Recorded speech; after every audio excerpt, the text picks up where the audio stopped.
Hey YouTube, Everyman Prepping here. Hope you're having a great day. Today I want to talk about two items that you want to make sure you have on hand for when supplies get tight. One is coffee and the other one is rice. They're both in the news recently and we're going to talk about them and why it might be important to stock up on both. First, please like this video. If you subscribe, thank you so much. If you haven't subscribed, please consider doing so and ringing that bell. And for everybody out there, please comment below with what you think about what I'm going to talk about, suggestions you might have for other people stocking up on both coffee and rice, and how you can help other people. But first, I know a lot of people are saying, well, coffee's not a staple. You don't need coffee to survive. Well, as most of you are aware of, almost every YouTube creator out there, for some reason, seems to want to start every video by taking a sip of coffee. I don't understand it myself. I'll never be doing that. But I digress. But people love coffee. They need it in the morning. They need 2 or 3 cups a day. They need it at night. Coffee, as you know, most people drink caffeinated. It has caffeine in it. It's a stimulus. They need it. If they don't get it, they get headaches, grumpy, can't stay awake, all that stuff. So people need coffee. Do they need it to survive? No. But you think people have a short fuse now, are easy to anger, or a little grumpy as it is right now, stressed out? Wait till there's no or very little coffee, or it's so expensive that most people can't afford it. Wait till then. Then you're really going to see the stress levels go up. You're going to see the sleep patterns get disrupted. You're going to see people with migraine headaches for the first couple weeks until the body gets used to the not having caffeine in it. So if you love coffee, you need your coffee, there should be no reason why you're stocking it up, whether that's in the freeze-dried form, the ground form, the whole bean form, whatever you need to do to save it, you should keep it. But the problem is it's getting very low in supplies. It was low last year, and the crops in Brazil this year are even worse. So you're going to see a shortage on that and probably giant price increases, especially with the inflation. So if we look at the article here, we see that Brazil's coffee bean supply to hit record low as global scarcity worsens. So it's not just Brazil, it's globally, but we're going to look at Brazil here. It says Brazil is headed for record low inventory, higher, tighter global supplies, plus robust demand, meaning people are drinking more of it. I think it's something like 90% of Americans have 3 cups of coffee today. It's a super high number. Almost every adult drinks coffee. A lot of teens do it as well. It's a new trend. You know, it's cool if you're young and in school and drinking coffee. So almost everybody drinks coffee out there. So it's boosting demand, lower supplies, inflation, prices, scarcity. All that's happening to coffee. It says inventories in the South American country could decline to just 7 million bags by the end of first quarter 2023. That'd be March. Brazil usually has 9 to 12 million bags of inventory. So, about half of their inventory is what they're going to have. Stockpiles, this is a quote from a board member of the group, Se Cafe. Not sure what that is. Down here you can see that. But the person says stockpiles are so low that even if there is a good crop next year, 2023's crop, Brazil may just barely have enough to serve demand. And you can look at this chart here. You can see all the way back to 2005. These are bags of coffee in stock. They went as high as 15. In 2011, they hit about 9, but then it went up. Now that yellow dotted line, you can see where we're at. Lowest ever since 2005. So what's that, 17 years or so? Lowest. How many more people in the world are there since 2005? Has the population increased? How many more drinkers? You get the idea. So, finally down here it says, it's going to talk about some other countries around the world having problems. In Colombia, it's the second top Arabica coffee. Like I said, I'm not into coffee. If I'm butchering that type of coffee, let me know below how to pronounce that for real.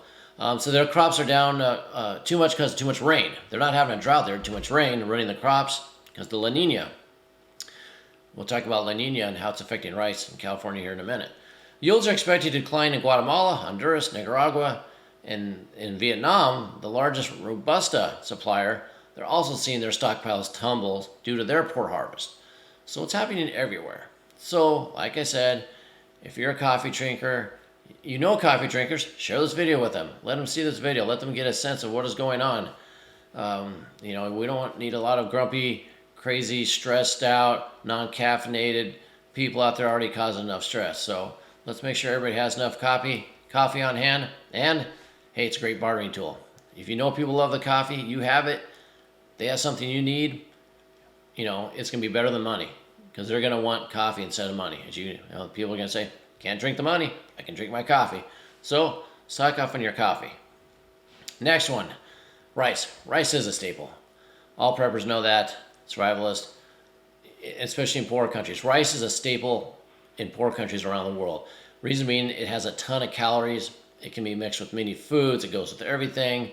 Easy to cook. Stores forever, even if you don't put it in 5-gallon bags, 5-gallon buckets with Mylar bags with 2000 cc oxygen absorbers. It still lasts for a very long time. So it is a staple around the world, and there's going to be, as it says here, a massive global rice shortage. Being, like I said, that it has a lot of calories. To give you an idea, in 1 pound of rice, there's about 1,600 calories. So a typical prepper's 5-gallon bucket in a Mylar bag with 35 pounds of rice and your 2000 cc oxygen absorber, you're looking at close to 56,000 calories. That's a ton of calories. And I know most preppers, they're listening to this, watching this, saying, I have rice. I've stacked it to the rafters. It's coming out of my closets. It's in my basement. This really is a message. Is not for you. This is for people that are going through the food shortages now, starting to realize we might be having a problem. They have nothing or just started. They need to know how important it is, that it's going to be bad, and they need to stock this staple. They need to start buying 25, 50-pound bags. Go to your Sam's, your Costco, your grocery store now. Is it more expensive than it was 2-3 years ago? Yes, maybe almost double. And when you're storing this, you want to store the white rice. Don't go for the brown rice and the whole grains, because they have a lot of oil in them and they won't store well. It's got to be the white rice. Does it have a lot of nutrition? No. It has a lot of calories. But like I said in my video, when I was doing my normalcy videos, my second one, vitamin supplements, that's why you need vitamins and supplements when you're doing the SHTF grid down, whatever it may be, because white rice will give you the calories, has no nutritional value almost. So you're going to have to supplement your nutritional value. I'll put a card up so you can find that normalcy list and watch it, but you're going to want to supplement your nutrients with rice, but it'll give you a ton of calories. And you need calories to survive. So, getting back to the article here, it says that some of the biggest rice producers in the entire world are being hit very hard, and rice production is going to be way below expectations this year. It says, of course, rice is one of the primary staples that poor nations depend on. So yes, this is a really big deal. India. So, didn't know if you knew this, but India accounts for over 40% of the worldwide rice shipments. But now they've placed restrictions, severe restrictions, on all future exports this year. They're trying to keeping their people fed. It's a smart thing. Other nations need to think about this. The United States need to think about this with our corn and soybean and wheat. Let's take care of the people here before we sell it all. Will the U.S. do that? Probably not, because there's big government, big corporations, capitalists. They're going to sell to the highest bidder, and that's not going to be the people of the United States. So stock up on those as well. But let's continue with rice here. It says 150 nations depend on rice from India. 150 nations. That's a large proportion of nations in the entire world. All depend on India. And if they cut it off, going to be a problem. Going to be shortages. Going to be huge price increases. Going to be a lot of people going hungry. Italy, in Europe, is their largest producer of rice. In Europe, that is. And it's being projected that the rice production in Italy will be down 30% due to the endless drought that they're having. So, not only do we have India saying we're going to hold back a lot of rice, but Italy's rice production is really bad because of drought, and they supply a lot of rice to Europe. So that's going down too. And then finally, we talk about the United States. This has been in the news a lot lately that California is in a huge drought, and a lot of the rice fields are not even going planted, or won't even be harvested because there wasn't enough water to grow the rice. California usually produces about 20% of all U.S. rice, so a fifth of all the rice used in the United States usually comes from California. But with the lack of water this year, it's going to be a serious issue. They're saying about 300,000 to 550,000 acres that are committed to rice in California will go without harvest. That's a lot of rice not being harvested. So, and that, like I said, that accounts for 20% of what we here use in the United States. So if we're not having that 20%, where do we go to get it? Well, you're probably not going to India, probably not going to Italy. So we're gonna have to get it, and where you get it, it's gonna cost more. So what do? You go get rice now, and you store it. Okay. If you're one of those preppers that has tons of it, I understand. Talk to your friends and neighbors, ask them if they have, share the video with them, see if they've, get ready. If not, give them a comment. Say, hey, I've heard there's some droughts in California. Some in India's not sure. Why don't we, have you stopped on rice? I know you like rice. Everybody eats a lot of rice. Your family eat rice. Why don't you get a couple 25-pound bags, and store them up for a while. They might take your suggestion on it. They might watch a video like this one or another one, and they might learn, or they'll ignore you. But you can at least try. We got to try. So if you're watching this and you're new to prepping, or you just get into the food shortages, go out and buy rice.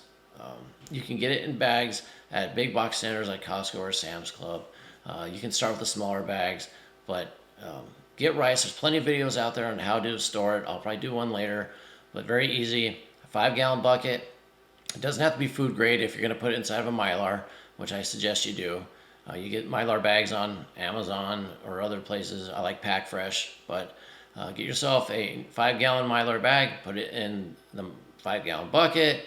You fill about 35 pounds of the rice. You seal the bag, close the bucket, put it somewhere dry and cool. You've got 56,000 calories. Do that 5, 10, 15 times. You have a ton of calories for you and ready to go for your family, and you'll be much better off. So that's all I have for you today. Please comment down below with your suggestions for both coffee and rice, and what you're doing and what maybe the new preppers should be doing. We could all help each other out, help the new people get started, so we're all better off in the long term. Till next time, keep your ear to the ground and head on a swivel.